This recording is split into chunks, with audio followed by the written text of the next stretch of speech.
Hello friends, welcome to channel एडोफॉर्म। हम बात कर रहे हैं industrial pharmacy second B pharm 7 semester, subject code BP702, theory part 7, pilot plant consideration for solids. इसमें 6 पार्ट हम बात कर चुके हैं। जो पहली बार ये वीडियो देख रहे हैं उनको इसमें डिस्क्रिप्शन में पुराने 6 पार्ट की लिंक देखने को मिल जाएगी, वो वहां से देख सकते हैं। और पहली बार चैनल पे आए तो सब्सक्राइब करें और बेल नोटिफिकेशन को प्रेस करें।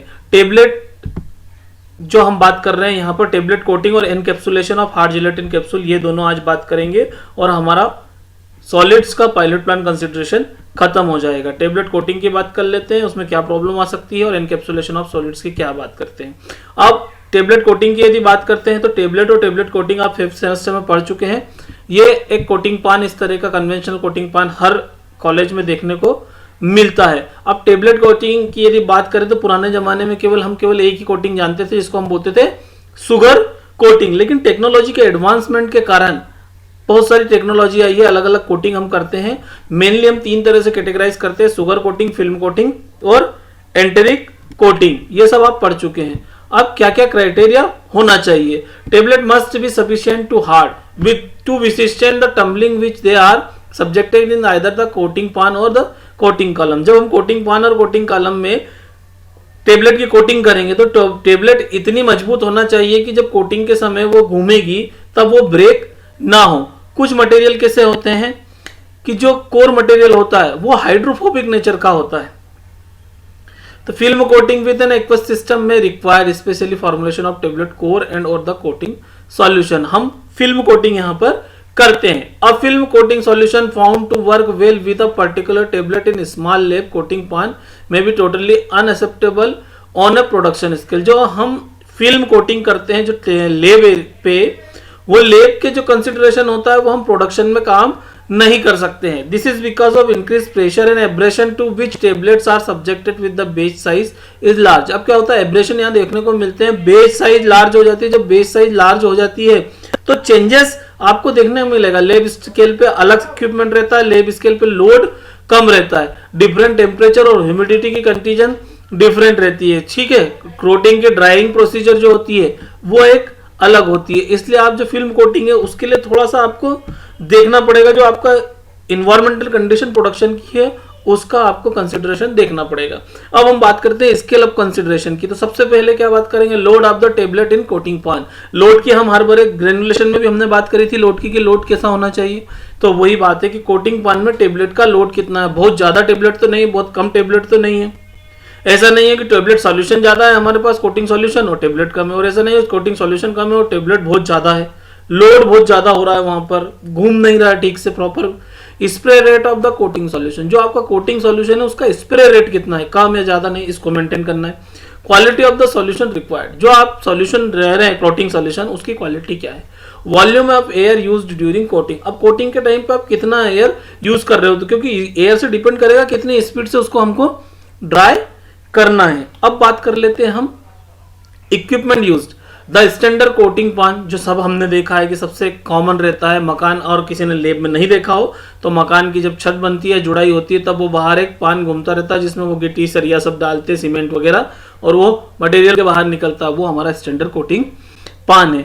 द परफोरेटेड कोटिंग पान में क्या होता है, SLA कोटर सिस्टम, हाई कोटर सिस्टम, ड्राई कोटर और ग्लेटा कोटर, ये 4 तरह के सिस्टम हो रहे। और दूसरा चीज अगली बात हम करते हैं तो फ्लूजाइड बेयर एयर सस्पेंशन कोटर भी आपने देखा होगा। ये कुछ इस तरह से कोटिंग करेगा आपका कोटिंग पान। जो कन्वेंशनल कोटिंग पान हमने सबने देखे, ये आपको देखने को मिलेंगे। अब जब कोटिंग हो जाती है तो कोटिंग किस तरह से होगी, कुछ इस तरह से आपको कोटिंग देखने के बाद अलग अलग तरह की टेबलेट्स मिलेगी। अब हम बात कर लेते हैं encapsulation of hard gelatin capsule. Encapsulation of hard gelatin capsule की यदि हम बात करते हैं तो टेबलेट और कैप्सूल यदि बात करते हैं तो दोनों का हम जो इंग्रेडिएंट बनाते हैं, जो ग्रेन्यूल्स बनाते हैं, या तो वो ड्राई ब्लेंडिंग से बनाते हैं या वेट ग्रेनुलेशन से बनाते हैं। ठीक है, लेकिन इनका जो है यूनिफॉर्मिटी होती है, डिस्पर्शन जो इसका है वो यूनिफॉर्म होना चाहिए। The powder blend must have the particle size distribution, bulk density and compressibility required to promote good flow characteristic. क्या होना चाहिए, बल्क डेंसिटी अच्छा होना चाहिए, कंप्रेसिबिलिटी भी अच्छा होना चाहिए, और आपका पार्टिकल साइज डिस्ट्रीब्यूशन है वो भी अच्छा होना चाहिए। ठीक है, to result the formation of complex of the right size and the sufficient cohesive to the field into the capsule shell. Capsule shell में हम उसको ताकि फील्ड कर सके। ये मेरे हिसाब से आपकी लैब में आपने देखा होगा, ये कन्वेंशन जो हमारा है पुराना हैंड कैप्सूल फिलिंग मशीन, पहले इससे करेक्ट करते थे और अब ये ऑटोमेटिक कैप्सूल फिलिंग मशीन आ गई है। अब यदि हम बात करें scale of consideration for granulation, जो ग्रेनुल्स हम इसमें डालेंगे उसके स्केल ऑफ कंसिडरेशन की बात करेंगे तो क्या करेंगे, उसकी बल्क डेंसिटी हमको देखना पड़ेगी, पाउडर फ्लो प्रॉपर्टी का देखना पड़ेगी। नहीं तो क्या होगा, पाउडर फ्लो प्रॉपर्टी ठीक नहीं है तो जो आपकी बॉडी है कैप्सूल की उसमें प्रॉपर पाउडर नहीं जाएगा, वेट वेरिएशन आ जाएगा। लुब्रिकेंट डिस्ट्रीब्यूशन बराबर होना चाहिए और कंप्रेसिबिलिटी जो है वो सही होना चाहिए।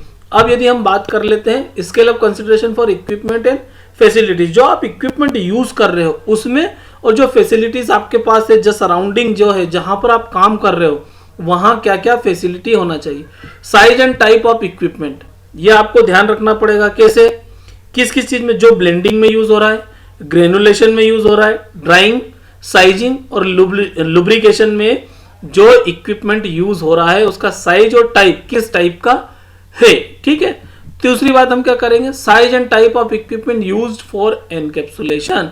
अब जो हम कौन सा यूज कर रहे हैं, हैंड वाला या ऑटोमेटिक, इसका साइज क्या है, इसकी क्वांटिटी मतलब ये कितना एक मिनट में कितने कैप्सूल फिल कर सकता है, ये आपको सब चीजें देखना पड़ेगी। ठीक है, और तीसरा टेम्परेचर एंड ह्यूमिडिटी। अब टेम्परेचर एंड ह्यूमिडिटी कहां की, पहली चीज तो आपका जो एम्प्टी जिलेटिन कैप्सूल आपने रखा है वो स्टोरेज कंडीशन, किस स्टोरेज कंडीशन पे, यहां पर हम बात कर रहे हैं मैन्युफैक्चरिंग, साथ ही साथ जो कैप्सूल सेल है उसका स्टोरेज भी आपको देखना पड़ा है। तो यदि आप हम देखें तो इसके लिए गाइडलाइन है 15 to 25 डिग्री सेंटीग्रेड पर आपको हार्ड जिलेटिन कैप्सूल जो है, आपका एम्प्टी जिलेटिन कैप्सूल जो है उसको स्टोर करना है। ऐसा ना हो कि 5 डिग्री सेंटीग्रेड का टेम्परेचर रख दिया, या ऐसा ना हो कि 45 डिग्री का टेम्परेचर आपने रख दिया। और रिलेटिव ह्यूमिडिटी की यदि बात करते हैं तो 35 to 60% रिलेटिव ह्यूमिडिटी उस स्टोर रूम की होना चाहिए। अब हम यदि प्रोसेसिंग रूम की बात करते हैं तो प्रोसेसिंग रूम की रिलेटिव ह्यूमिडिटी 45 and 55 होना चाहिए। ये कंसिडरेशन आपको, ये चीजें आपको ध्यान रखना पड़ेगी, नहीं तो क्या होगा, कॉम्प्लिकेशंस क्या हो सकते हैं, वेट वेरिएशन। अब कैप्सूल में वेट वेरिएशन कैसे हो सकता है, पहली चीज तो poor flow of granules, granules का पुअर फ्लो होगा तो क्या होगा, जो बल्क डेंसिटी है किसके कारण होगा, या तो बल्क डेंसिटी उसकी सही नहीं है, या जो पार्टिकल साइज डिस्ट्रीब्यूशन है ग्रेन्यूल्स में वो बराबर नहीं है। इसके कारण से क्या होगा, जो ग्रेन्यूल्स है उसका फ्लो ठीक से नहीं होगा, और फ्लो ठीक से नहीं होगा तो क्या होगा, वेट वेरिएशन हो जाएगा। दूसरा कारण क्या हो सकता है वेट वेरिएशन का, due to sticking on plunger surface और die wall due to inadequate lubrication. आपने लुब्रिकेशन बराबर नहीं करा तो क्या हुआ, जो डाइवॉल है उस पर पाउडर चिपक गया, या क्या हुआ, आपका जो प्लंगर है उसकी सरफेस पे चिपक गया तो क्या हो गया, वेट वेरिएशन आ गया। तीसरा कारण क्या हो सकता है, softer plugs that are not be completely transferred to the capsule body due to the over lubrication. Over lubrication हो गया तो जो प्लंगर, आप जो प्लंग बना रहे हो वो पूरा कैप्सूल बॉडी में ट्रांसफर नहीं होगा तो आपका वेट वेरिएशन आएगा। दूसरा कारण क्या हो सकता है, कॉम्प्लिकेशंस क्या होगा, delaying capsule disintegration and dissolution. Delay, जो आपका कैप्सूल का डिसइंटीग्रेशन और डिसोल्यूशन है वो डिले हो जाएगा। क्यों हो जाएगा, क्योंकि ओवर लुब्रिकेशन आपने कर दिया, और जब आपने ओवर लुब्रिकेशन कर दिया जिससे आपका कैप्सूल का डिसइंटीग्रेशन टाइम और डिसोल्यूशन टाइम बढ़ गया तो इससे आपका जो क्वालिटी कंट्रोल टेस्ट है वो डिले हो जाएगा। यहां पर हम बात कर रहे हैं, इसमें और भी कॉम्प्लिकेशंस आएंगे, वो फार्माकोलॉजिकल आएंगे, पर यहां पर हम बात कर रहे हैं जो हमारे पैरामीटर है स्केल ऑफ कंसिडरेशन की बात कर रहे हैं, तो क्वालिटी कंट्रोल टेस्ट डिले हो जाएगा। क्वालिटी कंट्रोल टेस्ट डिले कैसे होगा कि जो आपका एक्टिव इंग्रेडिएंट है उसका डिसोल्यूशन और डिसइंटीग्रेशन रेट आपको प्रॉपर नहीं मिल रहा है। जब प्रॉपर नहीं मिल रहा है तो आप उसकी टेस्टिंग कैसे लगाओगे, तो आपके टेस्ट रिजल्ट लेट हो जाएंगे। टेस्ट रिजल्ट लेट हो जाएंगे तो आपका बैच निकल नहीं पाएगा जब तक आपको final authorization quality control department से नहीं मिलेगा कि ये बैच अप्रूव है, तो ही तो आप प्रोडक्शन कर पाओगे।